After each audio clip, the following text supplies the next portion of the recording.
Welcome back to the podcast and happy whatever day you're listening to this.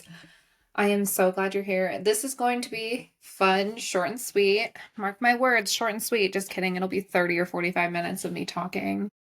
We will see. It's going to be short and sweet, guys, I swear. Because I felt the call to, I was like, I'm not really sure what I want to talk to, but I was like, I want to talk about something fun and I want to talk about something. I was like, I feel like there's something coming up in the week that this will be released. And I was like, oh my gosh, it just like dawned on me. Summer solstice. Summer solstice. So I just want to talk a little bit about that today. I'm going to nerd out and give you guys a little history lesson today too. But I'm going to use my Inner Compass Oracle today. If you have listened before, this is like one of my favorite decks. And it was my first deck I ever got and was gifted. So I really wish I was like, I don't have a Seasons of the Witch Litha deck, or Litha. I'm like, I'm saying it wrong.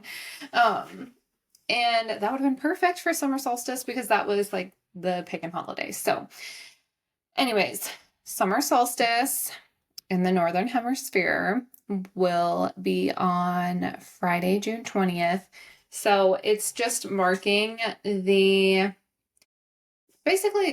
the beginning of the summer season, which I don't know about you, but sometimes in my head it's like, oh my gosh, whenever school's out till when school begins, here is like summer. But I have been feeling that I want to really follow along with some of those more traditional holidays rooted with like nature and the earth and sun, moon, things like that, because I feel really aligned to that. It makes sense to me.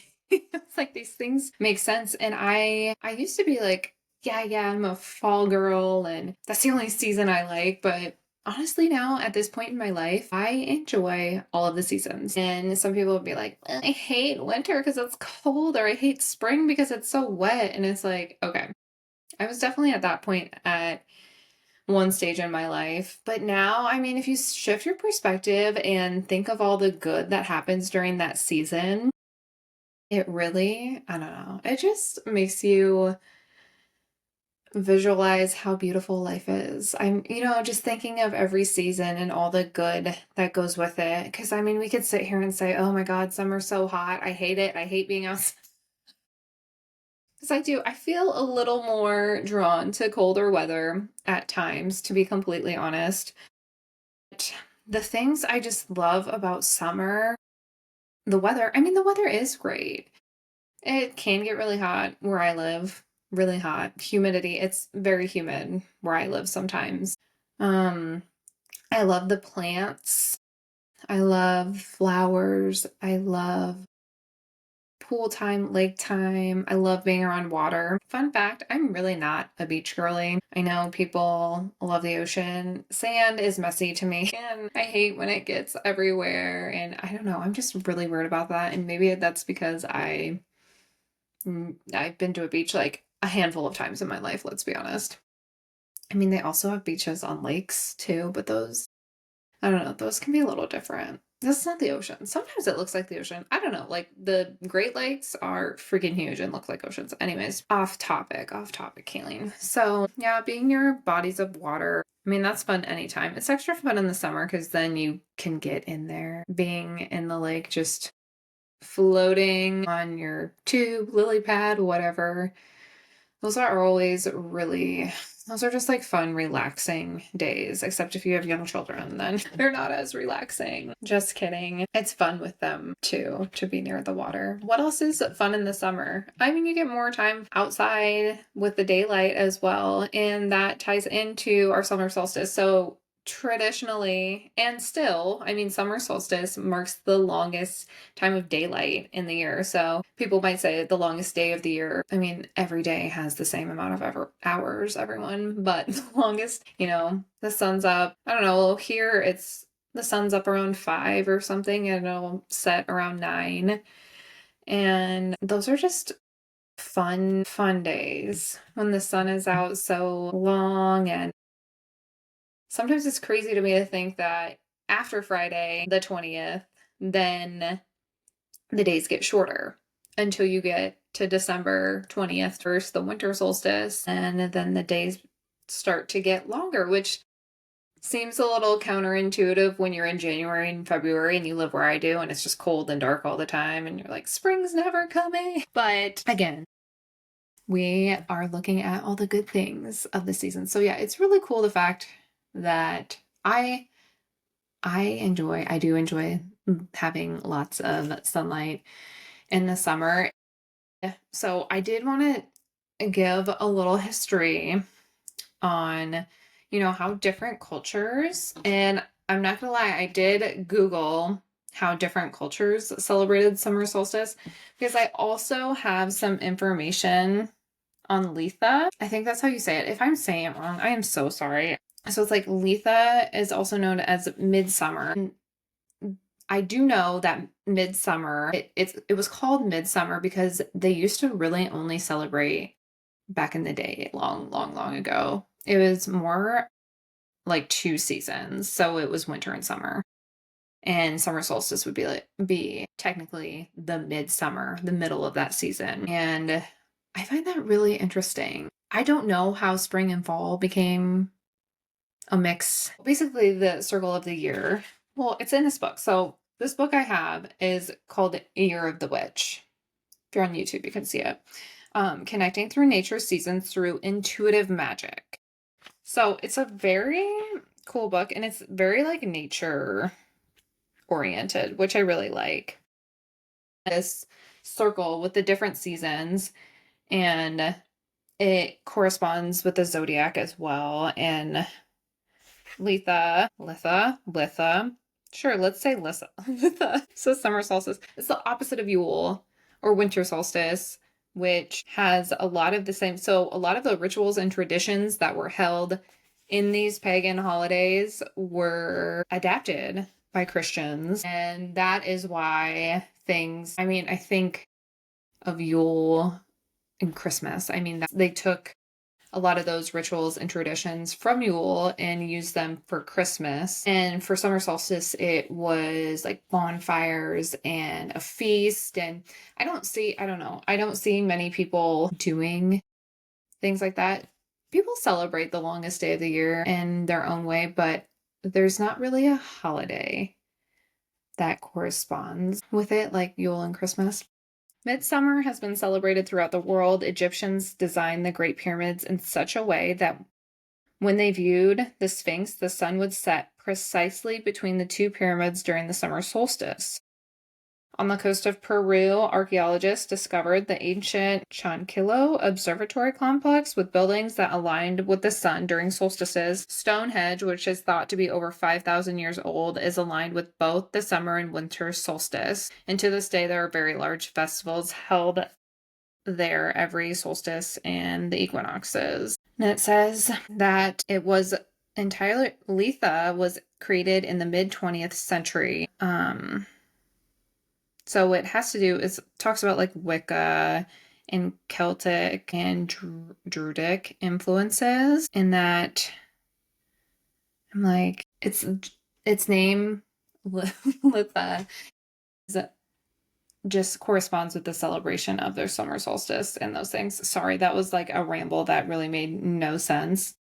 So it's the longest day of the year in the northern hemisphere. And I also, like when you Google information, yes, the pagan traditions, ancient Egypt, ancient Greece, Stonehenge, all those things come up. And I think it just also aligns with, well, like farming and harvesting. I guess in ancient times too, they could kind of gauge how well a harvest would be, or when they were going to harvest based on how things were doing at midsummer. So in Northern Europe, they do a lot of that. The symbolism of summer solstice is like fertility, abundance, and the connection between the earthly and spiritual realms. So I know for like ritual wise, people will, have feasts, like I said, and just like celebrate, kind of have a party all day. And I think that I was like, I don't have it. Like, I don't have any summer solstice plans, but I definitely want to take advantage of the longer daylight. And as a mom to little kids, it's kind of hard because my 4-year-old always is like, it's not bedtime because the light, the sun is still up, mom. I don't have to go to bed because the sun is still up. And then I am like, every night I ask her, what did I tell you about the sun in the summer? The sun is out longer in the summer. And when winter comes, it'll be dark at dinner. She knows, but she also doesn't want to go to bed when it's light out, which I totally get that. So maybe we'll stay up a little later on summer solstice with her and have some fun outside. That's a theme I want to take with me the rest of the summer, really. This is something else I really wanted to touch on in this episode with my short and sweet talk about the summer solstice, is taking that energy of the summer and you feel that more upbeat and wanting to do things, wanting to have fun, wanting to travel, and really just romanticizing your life. I heard someone say that on a podcast the other day, and it popped up somewhere else too. So whenever I hear something from two different sources, I'm like, okay, this is definitely a message from spirit that wants me to hear this. And romanticizing your life in every day, just the little things. As I'm sitting here talking to you in the middle of the day while my cute dog is laying on his bed, and I get the opportunity to share my thoughts and feelings on things, and how cool is this? And eating lunch at my house, or, you're like taking a luxurious shower, or just anything when you're in traffic. Like, I'm so grateful to be driving to work, to wherever I'm going today, or if you're going on vacation. Well, I feel like everyone romanticizes life more on vacation, but incorporating that more into your everyday today and turning things around to not I have to do something, but I get to do something because you're here. You're physically here on the planet, and there is an expiration date in this human body for everyone. And you don't know when that's going to be. And sometimes I think we definitely take that for granted as young people too. We're just like, oh, you just assume you're going to live forever. In a sense, yes, your soul does live forever, but you have this certain experience in this human body where your consciousness is right now, me talking to you on this microphone. And I think it's just time for us to really grab onto that and stop playing small. Start romanticizing these everyday things. Start being more grateful for the things you get to do. You get to go, maybe you're not in love with your job right now, but the fact that you have one and it's providing you with money, maybe some education or things like that, finding things, and maybe you met your best friend through work. I know that I never, like, if you've listened, I never really loved, well, okay, let's take that back. I liked most of the jobs I've had in the past, but it's been the people that I've met there. Like, I've met some of my best friends and people that I will be friends with my entire life, thanks to those different companies. And if I never would have worked in those places, I never would have gotten to meet them. And maybe we would have met some other way, but I'm always just grateful. And looking back on those experiences, I didn't like that. So I knew that wasn't for me. So that gives me more of a direction in where I want to go because I know where I don't want to be now. And that's how I'm choosing to look at a lot of my 20s as well. Some of the things and experiences I had will shape who I am today and really just pave the way for me knowing exactly what I want to do now. So there's my little spiel on how, summer solstice, summer, romanticizing your life, just really enjoying life these next Well, always, but like these next couple months, especially if you've got vacations planned with your family, if you have certain things you love to do in the summer, reading by the pool, going to the lake. For me, yes, I love, love, love going to the lake. I love sitting in the pool, and I love being able to share those experiences with my kids as well. So, on that note, I told you guys this would be short and sweet. So, I would like to pull a card. I'm going to do 2 to 3 different ones depending on what chooses to pop out. But I want whoever, I'm setting my intention that whoever is listening, the card you need to hear is going to pop up for us in my cutie little deck. So, however many cards we think we need. Oh my gosh, that's way too many. Well, I guess it's 4. Okay, it's 4, you guys. These are actually really, really good cards. Okay, so I am going to pick colors, and I want you to intuitively choose a color, and that is going to be the message that you need to hear today. So, my colors are blue, orange, green, and purple. So, whatever color is whatever came to your head first, whatever you're really feeling like out of blue, orange, green, and purple. Remember that, and I'm going to share with you your message. And I know these cards. I feel like a lot of these are for definitely for me as well as you. So purple, my purple, whoever picked purple, we've got the amethyst card. I love this card so much. It is so beautiful. So I am going to read it to you, but it really encompasses and really just trusting yourself. So, like an inner knowing. The amethyst card reminds you that it is your birthright to communicate with a higher power. This crystal is associated with the crown chakra located at the top of your head, which helps you create a bond with the divine through your mind. The crown chakra is where an actual crown might sit, serving as another symbol as your inherent divinity. Amethyst forms a bridge between your crown and the heavenly realms. So, with this card, you may want to reflect on these certain questions. How can I strengthen my self-trust? What would it feel like to receive more divine wisdom? How can I open my crown chakra even further? What would it feel like to remember my royalty? Do I fully believe in my birthright? Take a minute. If purple was the one that you chose, I highly recommend to journal on those questions and see what comes up for you. The next color I'm going to share is the blue one. Blue full moon card. We just had one of those in the lovely sign of Sagittarius. The full moon card arrives when you feel confused and tempted to ask somebody else for the answers. The truth is that everything you wish to know is within. It is time to lean on your intuition rather than simply having the answers given to you. You probably already know what you need to do, but you are resisting it for any number of reasons. Your ego is causing you to question, doubt, or deny what you already have felt. At the core, you are resisting your intuition because the path it illuminates scares you on some level. Your intuition pushes you outside of your comfort zone in order to help you grow, which can generate fear. The full moon will assist in illuminating the answers you seek, but you must meet her halfway. This requires practicing self-trust.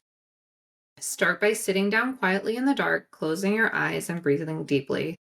Slow, steady breaths will send a message to your nervous system that you are safe and allowing you to settle in your physical body. Ask the full moon to illuminate what you seek. The answers might not come from your own thoughts, or they might not even arrive during the quiet moment. Trust that they will present themselves in due time because you have opened a channel to receive this is the deep process of unlearning a mistrust of yourself. Let go of the idea that the answers are outside of you. They're right in here.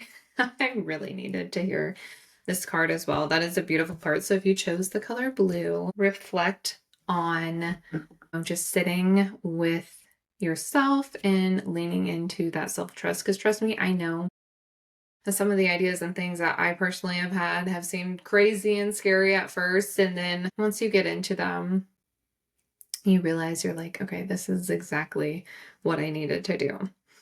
Okay, 2 more. I've got green. Green is the Weeping Willow card. I think I remember. I think I've gotten this one before. Yes. So the Weeping Willow card represents your ancestral lines as well as anyone who has lived on Earth before you. The long, graceful branches of this tree are notorious for surviving high winds, signifying your own resilience bolstered by those who came before you.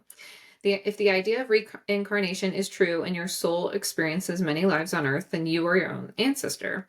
This is not to say you have embodied every person on your family tree. What is important to note is that your healing in this lifetime serves to honor those that came before you, which includes yourself. Celebrating your ancestors and healing generational trauma not only benefits the collective, but it heals you on a soul level. So if you pulled the green card, it is encouraging you to look at your ancestral line, research your DNA, family history, historical connections, and beliefs around your ancestors. If possible, find a photograph or keepsake of your ancestors to display in your living space. Practice rituals they would have held sacred. This might include cooking, gardening, sewing ceremonies. In doing so, you can activate soul memories within you, which encourages healing. And this also can surface when you are feeling deep emotions and cannot pinpoint the cause. It is possible that experiences of your ancestors or other lifetimes you lived are coming to the surface, asking to be acknowledged and healed. Seeking the assistance of a healing practitioner can help process the emotions, or someone who does Akashic Records readings and healings would be very helpful too. But that is the Weeping Willow card, which is, if you chose green, that one is the one you received today. And I love this one. I really love it. So orange, if you picked orange, the Sirius card. I love this card. It arrives when you're on the receiving end of both criticism and praise from others. Sirius has wisdom to offer around being the center of attention. Every year, Sirius is hidden behind the sun for a period of time, and then it coincides with the Nile's flooding season. So ancient Egyptians believed that Sirius sent the floods due to the timing of its appearance. On the positive side, because Sirius is the brightest star, it is revered as the greatest reflection of the divine. But in the ancient Egyptians' eyes, it was seen as something bad. So it's like Sirius is coming to you now as validation that when your light shines brightly, it attracts both adoration and criticism. You may feel tempted to dim your light or to shrink back into the shadows to lessen the amounts of feedback coming your way. These types of reactions only ignite feelings of self-abandonment because you are refusing to honor who you truly are.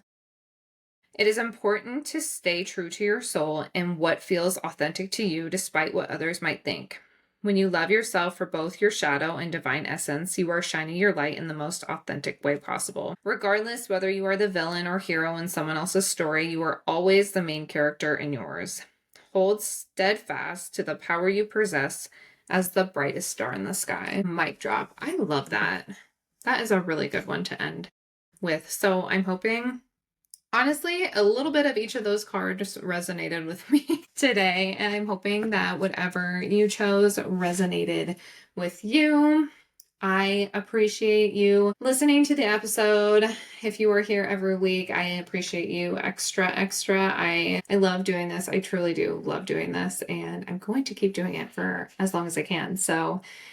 And if you have time to rate or review, I would gladly appreciate that. Otherwise, we will be back next week with a new episode, and I hope you're listening to this before the summer solstice. Maybe Google some things that you could do as a ritual or celebration for yourself and your family. If not, you could still do it if it's not the summer solstice. It's still summertime in the northern hemispheres. Enjoy it, romanticize your life, and above all, enjoy the summer. So we will chat with you next week.